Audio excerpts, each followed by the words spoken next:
युवराज ने जब सरना से पूछा कि वो किस झूठ की बात कर रही है, तब सरना कुछ पल के लिए शांत थी, क्योंकि उसका बचा कुचा भरोसा भी अब सबसे खत्म हो चुका था।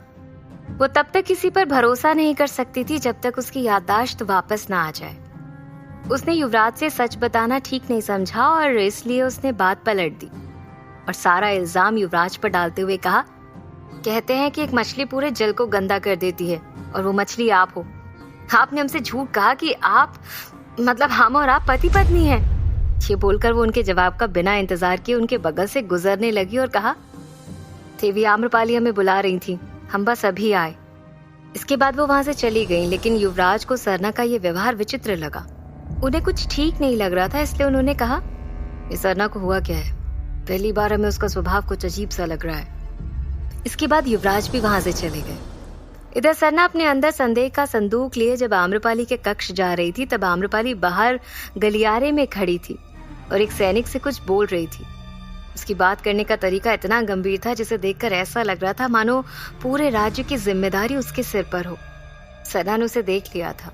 उसके हाव भाव देख सरना वहीं रुक गई और कहती है, देवी आम्रपाली इतने गंभीर रूप से किस बात पर चर्चा कर रही हैं? ये जानने के लिए सरना धीमे पांव उसकी तरफ बढ़ गई। वो उतनी दूरी पर जाकर खड़ी हो गई जहां तक उसे उनकी आवाज सुनाई दे रही थी। तभी उसने उस सैनिक को कहते हुए सुना, यदि आप कहें तो ये काम हम कर सकते हैं। आम्रपाली ने उसे मना करते हुए कहा, नहीं, ये काम कोई भी सैनिक नहीं करेगा, अन्यथा तुम पर संदेह हो जाएगा। हम ये काम सुलोचना को देंगे, वही इसे अंजाम देगी। जाओ, जाकर सुलोचना को भेजो।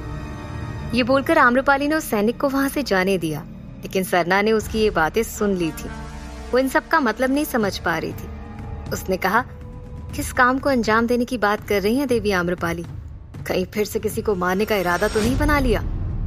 सरना ने एक बार फिर आम्रपाली की बातों के अर्थ का अनर्थ कर दिया था, लेकिन आम्रपाली ये सब कुछ आचार्य पर नजर रखने के लिए कह रही थी, जो सोम बखूबी कर सकता था क्योंकि वो एक स्त्री वेश में था। तभी आम्रपाली की नजर दूर खड़ी सरना पर पड़ी। उसे देखकर सरना तुरंत साधारण अवस्था में आने की कोशिश करने लगी। उसे देखकर आम्रपाली के चेहरे पर मुस्कान आ गई। सरना, तुम वहां क्यों खड़ी हो? ये बोलते हुए आम्रपाली ने उस सैनिक को वहां से जाने के लिए कहा और खुद उसके पास आ गई, लेकिन सरना शांत खड़ी थी। वो आम्रपाली की तरफ देखना भी नहीं चाह रही थी। वो अपनी नजरें नीचे झुकाए इधर उधर देख रही थी। उसके पास आकर आम्रपाली ने स्नेहपूर्वक कहा, तुम कहाँ थी सरना? तुम्हें पता है हम कितने परेशान थे? आम्रपाली के इतना कहते ही सरना ने रहस्यमय तरीके से आम्रपाली की तरफ देखा और अपने मन में कहा, परेशान थी या फिर डर रही थी कि कहीं हमें कुछ याद ना आ जाए? लेकिन उसने अपने चेहरे पर नकली मुस्कान बिखेर दी और रूखेपन से कहा, महल में पिंजरे की तरह लग रहा था, बहुत ज्यादा घुटन हो रही थी, बस इसलिए खाली हवा खाने महल के बाहर चले गए थे। उसकी इस बात पर आम्रपाली ने प्रेम पूर्वक उसके दाएं कंधे पर हाथ रखा और कहा, तुमने बहुत अच्छा किया सरना, लेकिन ध्यान रहे, यहाँ तुम्हें हर कोई पहचानता है और जिसने तुम्हें मारने की कोशिश की थी वो तुम्हें दोबारा भी चोट पहुंचा सकता है, इसलिए सतर्क रहना। ये बोलकर आम्रपाली मुस्कुराई और वहां से चली गई। आम्रपाली के चेहरे पर भले ही मुस्कान थी, पर अंदर ही अंदर उसके मन में द्वंद्व मचा हुआ था। जहां अभी तक उसे विक्रमदेव के हत्यारे का कुछ भी पता नहीं चल पाया था, तो वहीं दूसरी तरफ प्रतियोगिता का दिन करीब आ रहा था। दोनों की ही चिंता उसे सताए जा रही थी, लेकिन सरना वहीं खड़ी रही और उसे तब तक देखती रही जब तक वो उसकी आंखों से ओझल ना हो गई।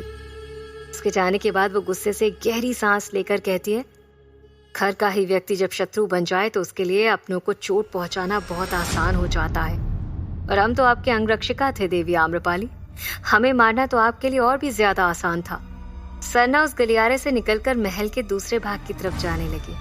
उसके दिमाग में अब बस आम्रपाली चल रही थी, लेकिन इन सब के बीच सरना के साथ साथ कोई और भी था जो परछाई की तरह चल रहा था, और इस बात से सरना पूरी तरह से अनजान थी।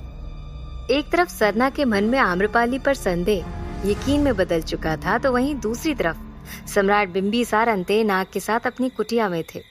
रात का वक्त था और उनकी कुटिया का सारा वातावरण बहुत गंभीर था। सम्राट बिंबिसार वहीं खाट पर बैठे थे और अंतनाग उनके बगल में खड़ा था। सम्राट राजमहल में जो भी कुछ हुआ था उसके बारे में सोच रहे थे। उनका क्रोध अभी भी शांत नहीं हुआ था। उन्होंने कहा, अंतनाग, एक बार आम्रपाली इस वैशाली को छोड़कर हमारे साथ मगध आ जाए, फिर देखना इस वैशाली का हम क्या करते हैं। हर बार इसे स्वतंत्र छोड़कर हमने बहुत ही बड़ी गलती की। यदि आज वैशाली स्वतंत्र न होती तो आम्रपाली को इतना कष्ट नहीं झेलना पड़ता। हंते नाग ने सम्राट से कहा, सम्राट, यदि आप कहें तो इस प्रथा को हम जड़ से समाप्त कर सकते हैं, बस आप आदेश दीजिए। सम्राट ने मना करते हुए कहा, नहीं हंते नाग, यदि हम चाहते तो इस काम को अंजाम उसी दिन दे सकते थे जब पहली बार हमें पता चला था कि रामदास जैसा सेठ आम्रपाली के पास गया था। परंतु भूलो मत, हम अपनी पहचान सबको नहीं बता सकते, अन्यथा आम्रपाली हमारे हाथों से कोसों दूर चली जाएगी। तो फिर आप क्या करेंगे सम्राट? देवी आम्रपाली इस पद को छोड़ना नहीं चाहती और आप उन्हें तब तक यहाँ से नहीं ले जा सकते जब तक वो खुद राजी ना हो जाएं।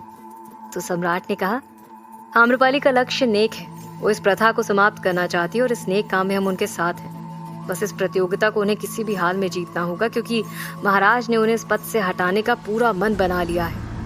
जब सम्राट अपनी बात कह रहे थे तब अंते नाग को कुछ ध्यान आया और वो अचानक से सम्राट से बोलता है, सम्राट, हमें आपसे कुछ बताना था। ये सब कुछ इतनी तेजी से हुआ कि हम आपको एक महत्वपूर्ण बात बताना ही भूल गए। तो सम्राट ने गंभीर स्वर में कहा, क्या हुआ अंते नाग? जहाँ सम्राट आम्रपाली की इस प्रतियोगिता को लेकर चिंतित थे, तो वहीं दूसरी तरफ आम्रपाली भी इस प्रतियोगिता को किसी भी स्थिति में जीतना चाहती थी। रात्रि भोजन के पश्चात आम्रपाली अपने कक्ष में थी और इधर से उधर बेचैन होकर चल रही थी और खुद ही खुद में बड़बड़ा रही थी, क्या करें, कैसे रोके इस प्रतियोगिता को, क्या करें, सुभद्रा को भी नहीं समझा सकते। उसके दिमाग में महारानी ने नगर वधू का लालच भर दिया है, वो तुम्हारी बातें सुनना भी नहीं चाहती। क्या करें हम, क्या करें? कुछ देर तक इसी तरह सोचने के बाद आम्रपाली को किसी बात का एहसास हुआ और वो तुरंत अपने आभूषण वाले संदूक के पास चली गई। उसने जल्दी से उसे खोला। उस संदूक में तरह तरह के कई सारे आभूषण रखे थे। कुछ लाल रंग की पोटलियों में बंधे हुए थे तो कुछ ऐसे ही खुले पड़े थे। आभूषणों से भरा हुआ संदूक किसी खजाने के संदूक से कम नहीं लग रहा था, लेकिन उन सभी आभूषणों के किनारे एक और सोने का बना संदूक रखा हुआ था। उसे देखकर आम्रपाली की आंखों में तुरंत खुशी की चमक दिखाई देने लगी। उसने उस संदूक को बाहर निकाला और बड़े प्यार से उसे खोला। उसने जब वो संदूक खोला तो उसके चेहरे पर मुस्कान बिखर आई। उस सोने के संदूक में आम्रपाली के घुंघरू रखे थे। उसने उन्हें बड़े प्यार से संभाल कर रखा हुआ था। आम्रपाली ने उसे अपने हाथों में लिया और उसे प्यार से सहलाते हुए उन घुंघरुओं की आवाज सुनने लगी। आम्रपाली को वो घुंघरू बहुत पसंद थे।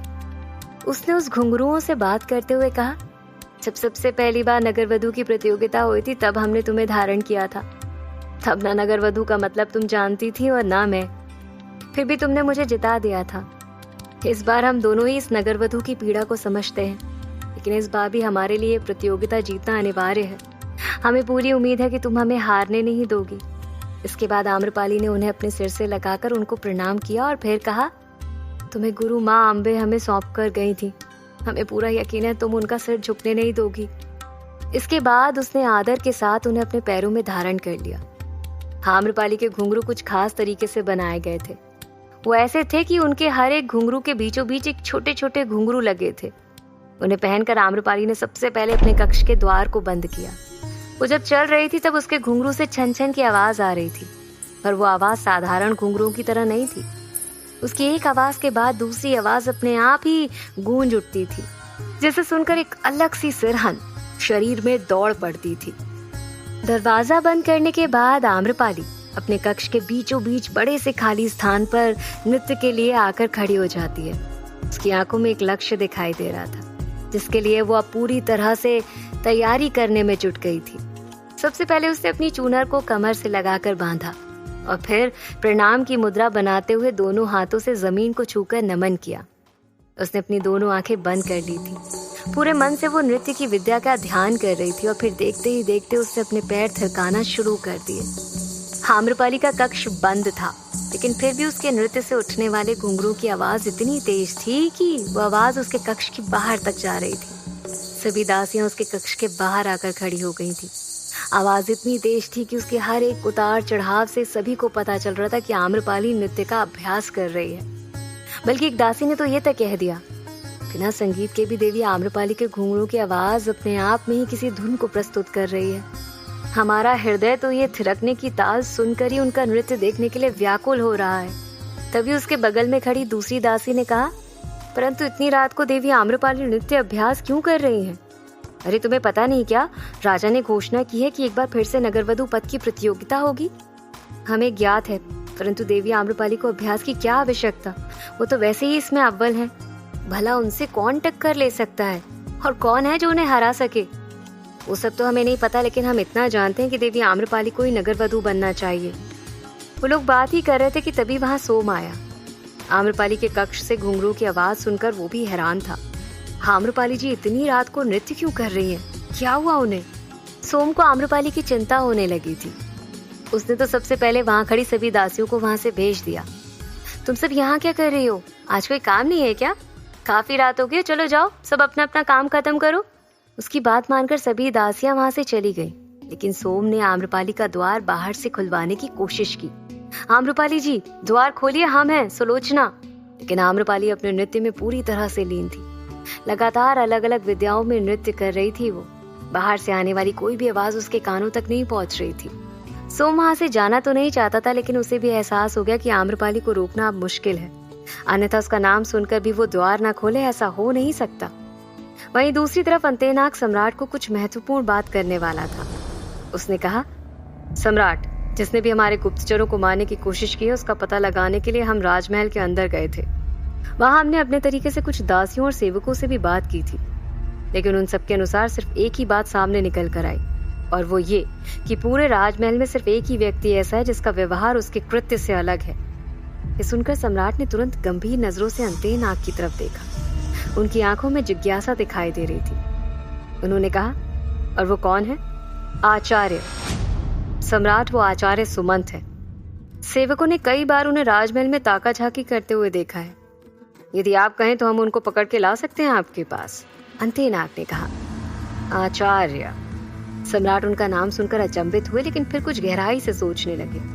कुछ पल बाद उन्होंने कहा, नहीं, अभी उन्हें पकड़कर लाना उचित नहीं होगा अंतनाग, जब हम कहें तब। फिलहाल के लिए तुम उन पर नजर रखो, क्योंकि अभी राजमहल में बहुत कुछ चल रहा है। यदि हमने आचार्य को उठा लिया तो संदेह हम पर आ सकता है। और तो और आचार्य राजमहल के सम्मानित पद पर बैठे हुए व्यक्ति हैं। उन्हें पकड़ना हमारे लिए आफत बन सकता है। इसलिए पहले ये सुनिश्चित करो कि क्या इन सब में उनका हाथ है या फिर नहीं। ठीक है सम्राट, अंतनाग ने कहा। तभी सम्राट अपनी जगह से उठकर खिड़की के पास जा खड़े हुए। उनके दिमाग में और भी कुछ चल रहा था। अंतनाग ने देखा कि सम्राट कुछ और सोच रहे हैं। उनके चेहरे पर अभी भी चिंता के भाव बिखरे हुए हैं। इसलिए उसने कहा, सम्राट, आप निश्चिंत रहिए, हम जल्दी आचार्य की सारी कुंडली निकाल लेंगे। हमें तुम पर विश्वास है अंतनाग कि तुम आचार्य का सत्य पता लगा कर रहोगे। हमें इस बात की चिंता नहीं है, बल्कि हमें तो आम्रपाली की चिंता हो रही है, क्या वो ठीक होंगी? जब से राजा ने अपना निर्णय सुनाया है, तब से हमारा तनाव बढ़ गया है। तो सोचो आम्रपाली की क्या हालत हो रही होगी। सम्राट की बात सुनकर अंतनाग के चेहरे पर मुस्कान आ गई। उसने अपने मन में कहा, देवी आम्रपाली ने आपको बदल डाला है सम्राट। जहाँ पहले आप सिर्फ अपने मगध साम्राज्य और सिंहासन की फिक्र करते थे, वहीं आज आपको अपने मगध की नहीं बल्कि देवी आम्रपाली की चिंता सता रही है। शायद यही प्रेम है जो किसी को भी बदल कर रख देता है। ये सोचकर उसने सम्राट से कहा, सम्राट, यदि आपको देवी आम्रपाली की इतनी फिक्र हो रही है तो आप उनसे मिलने चले जाइए ना। उनका हालचाल जान लेंगे तो आपको भी शांति महसूस होगी। अंतनाग की बात सुनकर सम्राट के चेहरे पर खुशी की लहर दौड़ पड़ी। वो तुरंत उसकी बात पर राजी होते हुए कहते हैं, तुम उचित कह रहे हो, उनसे मिलकर उन्हें देख भी लेंगे और उनके मन का हाल भी जान लेंगे। ये बोलकर सम्राट बिना अंतनाग के जवाब का इंतजार किए सीधे अपनी कुटिया से बाहर निकल गए। उन्हें इतनी तीव्रता से जाते हुए देखकर अंतनाग ने कहा, देवी आम्रपाली से मिलने के लिए सम्राट को बस बहाने चाहिए। इतना कहकर वो अपने काम पर निकल गया। इधर सम्राट जब आम्रपाली के महल पहुंचे तो उन्हें भी थोड़ी दूर से उनके घुंघरुओं की आवाज सुनाई दे रही थी। जब उन्होंने उस आवाज को गौर से सुना तो वो स्तब्ध रह गए। उन्होंने वहीं गलियारे से आसमान में चांद की तरफ देखा और कहा, इतनी रात में नृत्य, घुंघरुओं की ताल से प्रतीत होता है कि अवश्य ये आम्रपाली हैं। क्या आम्रपाली के डगमगाते विश्वास को सम्राट फिर से जगा पाएंगे? क्या सरना का संदेह आम्रपाली पर भारी पड़ जाएगा? क्या अब आचार्य सम्राट की नजरों में आने से बच पाएंगे? जानने के लिए सुनते रहिए।